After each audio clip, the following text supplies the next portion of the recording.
In March, we came to know the name Cliven Bundy, a southern Nevada rancher who, with the support of an armed militia, stood up to federal rangers rounding up his cattle for illegally grazing on federal land for nearly 20 years without a grazing permit.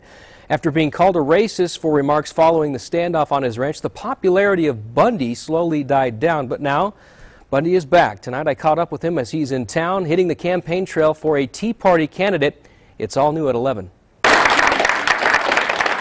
We're basically fighting for liberty and freedom, and we're fighting against a government that's overreached. He has become a national icon to some, a social deviant to others. But despite controversy that surrounds Nevada's most well-known cattle rancher, Cliven Bundy is taking his message on the road to northern Nevada. I can't say I really enjoy it. I fight for freedom, and yet I feel like I'm sort of locked up in, the surroundings, and not much freedom for me and my family. Today's stop at the Bonanza Casino in Reno is a campaign stunt for Russell Best, a Tea Party candidate running for the 4th Congressional District. I'm here to promote some good candidates for re-election this next another couple months. With no visible critics in the room of roughly 50 people, most of the heads shook in agreement as Bundy delivered his remarks about the overreach of the federal government. You think it'll come down to, God forbid, a revolution someday? Are we getting to that point, you think?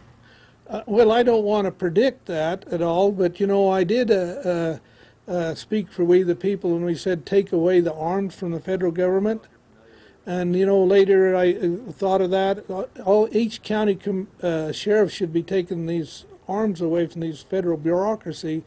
And I did say, if we don't do that and don't rein back this federal government, then we the people are going to have to fight We the People. And that would be a revolution that I sure don't want to ever see happen. As the issue of payment remains outstanding with the Bureau of Land Management, Bundy's role as a cattle rancher has evolved from grazing lands to the campaign trail. What would you say to those folks that say this guy's gotten famous for something that he shouldn't be famous for?